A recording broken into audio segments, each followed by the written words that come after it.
Praise the Lord. எல்லா புதன்கிழமைகளையும் நம்மளோட WhatsApp 7358043474 என்ற எண்ணில் வாட்ஸ்அப்பில் நம்ம ஒரு குழு வந்து வச்சுருக்கோம். எலெக்டட் ஃபார் கிரைஸ்ட், கர்த்தரால் தெரிந்து கொள்ளப்பட்டவர்கள் அப்படின்னு சொல்லி. இந்த குழு வந்து இது வந்து ஒரு வாரத்தில் ஒரு நாள் புதன்கிழமையில் 7 மணிலேருந்து 8 மணி வரைக்கும் இந்த கூட்டம் நடக்குது. இதில் தெய்வ வார்த்தை பகிர்ந்து கொள்ளப்படுது. அண்ட் நான் வந்து தெய்வ வார்த்தையை வந்து பகிர்ந்து கொடுப்பேன். And at the same time நிறைய ப்ரீச்சர்ஸும் வந்து வேர்ட் ஆஃப் காடை வந்து ஷேர் பண்ணுறாங்க.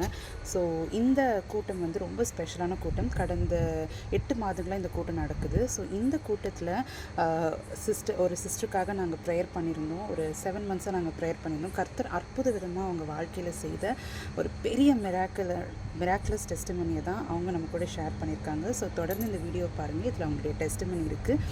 இப்படிப்பட்ட ஆசீர்வாதங்களை நீங்களும் சுதந்திரித்து கொள்ள வேண்டும் அப்படின்னு நீங்கள் நினைக்கிறீங்க, இல்லை வந்து ஆவிக்குரிய வாழ்க்கையில் தேவனோடு கூட இன்னும் ஐக்கியமாகணும், ஒரு நல்ல ரிலேஷன்ஷிப் வித் காட் பில்ட் பண்ணணும், அதுக்கு ஒரு நல்ல ஃபெலோஷிப், நல்ல ஒரு ஐக்கியத்தை நீங்கள் தேடிட்டுருக்கீங்க, உங்களால் ட்ராவல் பண்ண முடியாது, உங்களால் வந்து வெளியே போய் அப்படிப்பட்ட ஒரு ஒரு ஒரு ஃபெலோஷிப்பை க்ரியேட் பண்ண முடியல அப்படின்னா, this space is a wonderful space for you.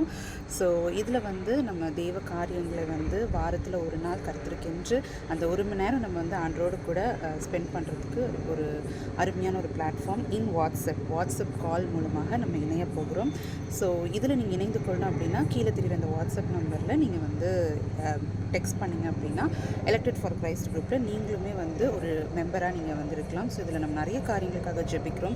விசேஷமாக வந்து தேசத்தின் காரியங்களுக்காக அண்ட் அந்த டீமில் இருக்கிறவங்களுடைய ப்ரேயர் ரிக்வெஸ்ட்டுக்காக பிரத்யேகமாய் நம்ம ஜெபிக்கிறோம். தொடர்ந்து நாட் ஓன்லி அந்த வாரத்தில் ஒரு நாள் மாத்திரம் கிடையாது, ஜெப குறிப்புகள் அந்த குழுவில் வந்து ஷேர் பண்ணப்படும். அப்போ வந்து நீங்கள் ஜெபிக்கலாம். முக்கியமாக தேவ வார்த்தை வாரம் தேவன் அற்புத விதமாய் அதில் வந்து பேசுகிறதை நாங்கள் எல்லாருமே உணர்ந்துட்டுருக்கோம். ஸோ உங்களுக்கும் அந்த சந்தோஷத்தையும் அந்த விடுதலையும் நாங்கள் ஷேர் பண்ணணும்னு நினைக்கிறோம். So if you really want to join in this community, please do message me in this number and இந்த டெஸ்டிமனியை ஃபுல்லாக கேட்டுட்டு வாங்க. நிச்சயமாக உங்களுடைய விசுவாசத்தையும் வலுவாக்குகிறதா இருக்கும் என்று நான் கர்த்தருக்கு விசுவாசிக்கிறேன். ஹேவ் அ நைஸ் லைஃப் வந்து நான் ஃபுல்லாவே ஒரு கிறிஸ்டின் ஃபேமிலி தான். கிறிஸ்டின்ல தான் வளர்ந்தது எல்லாமே. அம்மா இறந்ததுக்கப்புறம் வந்து சுத்தமா வந்து கடவுள தேடுறதே கிடையாது. கடவுளே இல்ல அப்படிங்கிற நிலைமைக்கு ஆயிட்டேன். ஏன்னா அம்மா ஹாஸ்பிட்டல்ல இருக்கும்போது அந்த அளவுக்கு அழுது ஜெபம் பண்ணியிருக்கேன். ஒரு நிமிஷம் கூட வந்து என் வாய் வந்து சும்மாவே இருக்காது. ஹாஸ்பிட்டல்ல இருக்கும்போது கூட ஏசப்பா ஏசப்பான்னு சொல்லிட்டே தான் இருப்போம். எங்க அம்மா எப்படியாவது திரும்பி வந்துருவாங்க அப்படின்னு நினைச்சிட்டு இருந்தேன். ஆனா வந்து கடவுளுக்கு வந்து அதுல சித்தம் இல்ல அப்படின்றது எனக்கு தெரியல. அம்மா இறந்ததுக்கு அப்புறம் வந்து வாழ்க்கையே வந்து வேற மாரி ஆயிடுச்சு. பைப் ரொம்ப பயமா இருக்கும். அதனால பைபிள வந்து தலகாணிக்கு அடியில வந்து எடுத்து வச்சிருப்பேன். ஆனாலும் பைபிள வந்து எடுத்து தூக்கி போட்டுட்டேன். எனக்கு அவ்ளோ அழுக வந்துச்சு. என்னால முடியல. அதனால பைபிள எடுத்து தூக்கி தூர போட்டுட்டேன். வீட்ல வந்து ஜீசஸோட ஸ்டில் வந்து ஒட்டி வச்சிருந்தேன். அது எல்லாத்தையுமே கிழிச்சுட்டு எனக்கு வந்து இனிமே வந்து ஆண்டவரே கிடையாது, கடவுளே வந்து வாழ்க்கையில கிடையாது அப்படின்னு தான் நினைச்சிட்டு இருந்தேன். அப்ப வந்து கிறிஸ்டி வந்து திடீர்னு வந்து பேசினாங்க. அப்போ அவங்க வந்து இந்த மாரி பிரேயர் இருக்கு அப்படின்னு சொல்லி என்ன கூப்பிட்டாங்க. ஃபர்ஸ்ட் வீக் வந்து என்னால அட்டெண்ட் பண்ண முடியல. அப்புறம் செகண்ட் வீக் வந்து நான் அட்டெண்ட் பண்ணிட்டு அது வந்து கிறிஸ்டி என்ன கூப்பிட்டாங்க அப்படிங்கிறதுனால தான் வந்து நான் அட்டெண்ட் பண்ணேனே. அவங்களுக்காக தான் அட்டெண்ட் பண்ணேன். அட்டெண்ட் பண்ணிட்டு அன்னைக்கு மார்னிங்ல இருந்து தூங்கிட்டு ஈவினிங் தான் எந்திரிச்சு பிரேயர் அட்டெண்ட் பண்ணேன். அட்டெண்ட் பண்ணிட்டு நைட்டு தூக்கமே வரல. உட்கார்ந்திருந்தேன். அப்போ பயங்கரமா அம்மா ஞாபகம் வருது. அழுதுட்டே ஃபோன்ல வந்து இருக்கிற எல்லா கான்டாக்ட்டையும் தேடுறேன்.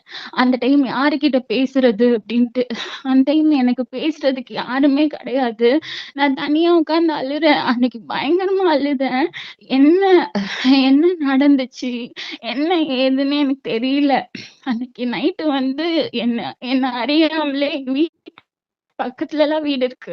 நான் சவுண்டா அழுறேன். எனக்கு யாருமே இல்லன்னு அழுறேன். அழுதுட்டு எனக்கு யாருகிட்ட பேசுறது?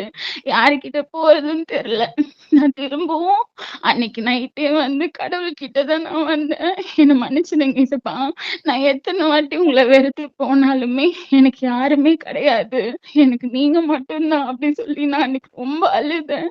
அழுது ஜெபம் பண்ணி, அன்னைக்கு தான் நைட்டு நான் செஞ்ச தப்பு எல்லாத்தையும் வந்து மன்னிப்பு கேட்டு நான் கடவுளுக்குள்ள ஒப்புரவானேன். எனக்கு வந்து கிறிஸ்டியானிக்கு கூப்பிடல அப்டின்னா, அன்னைக்கு வந்து என் வாழ்க்கையில வந்து இது நடந்திருக்கவே நடந்திருக்காது. நான் திரும்ப வந்து நான் சினிமா பாட்டு கேட்டுட்டு, ஒரு தவறான வழியில தான் போயிட்டு இருந்திருப்பேன். கடவுளே இல்லன்னு நெனச்சுட்டு, அப்படிதான் வாழ்ந்துட்டு இருந்தேன். அன்னைக்கு ஈவ்னிங் நான் பிரேயர் அட்டெண்ட் பண்ணதுக்கு அப்புறம் தான் வந்து என் மனசுல வந்து ஒரு மாறுதலே வந்துச்சு. அப்புறம் நான் வந்து கல்யாணம் ஆகி 6 இயர்ஸ் ஆச்சு. இன்னை வரை இப்போ அதாவது இந்த ஒரு 2 மந்த்ஸ் பிஃபோர் வரைக்கும் எனக்கு பேபி கிடையாது. குழந்தை இல்லாம எவ்ளோ பேச்சு பேசியிருக்காங்க. என் ஃப்ரெண்ட்ஸ் எல்லாருமே வந்து குழந்தை பொறந்து என் முன்னாடி தூக்கிட்டு வருவாங்க. என்ன பார்த்த உடனே வேற சந்து வழியா போயிடுவாங்க. நெறைய அசிங்கம்லாம் பட்டுருக்கேன். ரொம்ப கஷ்டப்பட்டேன். ஒரு மே மந்த் வந்து என் ஹஸ்பண்ட் குழந்தை இருந்துச்சு அப்டின்னா, நம்ம லைஃப் வந்து மாறிடும் அப்டின்னு அவங்க என்கிட்ட பேசுனாங்க. குழந்தை இருந்துச்சு அப்டின்னா, நம்ம லைஃப் மாறிடும்னு சொல்லி பேசி, ஐயுஐ பண்ணலான்னு சொல்லி நாங்க 2 பேருமே தான் முடிவு எடுத்து ஹாஸ்பிட்டல் போனோம். ஹாஸ்பிட்டல் போனப்போ அவங்க என்ன சொன்னாங்கன்னா, "உங்களுக்கு வந்து வயிறு ஃபுல்லா நீர் கட்டி இருக்கு. நெறைய நீர் கட்டி இருக்கு. உங்க ஹஸ்பண்ட்க்குமே ப்ராப்ளம் இருக்கு. அதனால பண்ண முடியாது" அப்டின்னாங்க. அ நாங்களே தான் வந்துட்டு எங்களுக்கு வந்து ஐயுஐ பண்ணுங்க. நாங்க எவ்ளோ இதுவானாலும் பரவால்ல. நாங்க பார்த்துக்குறோம்னு சொன்னதுக்கப்புறம் ஐயுஐ பண்ணாங்க. அப்போ நான் ரொம்ப நம்பிக்கையா இருந்தேன். சக்சஸ் ஆயிடும் அப்டின்ட்டு. ஆனா எனக்கு சக்சஸ் ஆகல. அப்போ நான் பயங்கரமா அழுதேன். "ஏன் ஏசப்பா எனக்கு இப்டி பண்றீங்க?" அப்டின்னு சொல்லி நான் அழுதேன். அப்போ அதுக்கப்புறம் வந்து என் ஹஸ்பண்ட் சொன்னாங்க, "ட்ரீட்மெண்ட் வேண்டாம் விட்டுரு" அப்டின்னாங்க. நான் விட்டுட்டேன். அதுக்கப்புறம் நெறைய ப்ராப்ளம் வந்துச்சு. இந்த குழந்தை இல்லாததுனால நெறைய பிரச்சனை வந்துச்சு. நான் என் ஃப்ரெண்டு கிட்டலாம் போய் அழுதுருக்கேன். "உனக்கு என்ன வேணுமோ நான் தரேன். எனக்கு ஒரே ஒரு குழந்தைய மட்டும் பெத்து குடுத்துடு. அதுக்கு என்ன செலவானாலும் நான் பார்த்துக்கிறேன்." அப்படிலாம் நான் அழுதேன். என்னோட அழுகை வந்து யாருக்குமே தெரியாது. நான் அவ்ளோ அழுவேன். எனக்கு ஆள் கிடையாது. அதனால ஃபுல்லா அழுதுட்டே இருப்பேன். டிசம்பர் மந்த் வந்து எப்பவுமே எனக்கு இர்ரெகுலர் பீரியட்ஸ். அதனால நான் செக் பண்ணவே மாட்டேன். டிசம்பர் மந்த் வந்து நானு எதார்த்தமா வந்து எங்க அம்மா வந்து எப்பவுமே பீரியட்ஸ் வரலன்னா எனக்கு வந்து இஞ்சி அரைச்சு குடுப்பாங்க. அந்த ஞாபகத்துல நான் இஞ்சி அரைச்சு குடிச்சிடலாம் அப்படின்னு சொல்லிட்டு நான் இஞ்சி அரைக்கிறதுக்காக போனேன். எங்க அக்கா எனக்கு கால் பண்ணி "ஒரே ஒரு வாட்டி செக் பண்ணி பாரு" அப்படின்னு சொன்னா. அதனால நான் வந்து ஆர்டர் பண்ணி வாங்கி செக் பண்ணி பார்த்தா அது டபுள் கோடு. அப்போ வந்து அது வந்து என் வாழ்க்கையில வந்து இனி இந்த டபுள் கோட நான் பார்க்கவே மாட்டேன். இதெல்லாம் எனக்கு நடக்காது அப்படின்னு நெனச்சேன். ஆனா அது என் வாழ்க்கையில எப்படி நடந்துச்சுன்னு எனக்கு தெரியல. அது டபுள் கோட் பார்த்தோனே அவ்ளோ சந்தோஷமா இருந்துச்சு. நான் கடவுள்கிட்ட கேட்கறது எல்லாமே ஒண்ணுதான். என் குழந்தைய எங்க அம்மா தூக்கணும்னு ஆசைப்பட்டேன். எங்க அம்மா இல்ல. ஆனா எங்க அப்பா தூக்கணும்னு நெனச்சேன். எங்க அப்பா இருக்கும்போது எனக்கு ஒரு குழந்தைய குடுத்துருங்கன்னு அழுது ஆண்டவர்ட்ட கேட்டேன். என் கண்ணீர வந்து கடவுள் பார்த்து எனக்கு வந்து இப்போ 3 மந்த்ஸ் ஆகுது.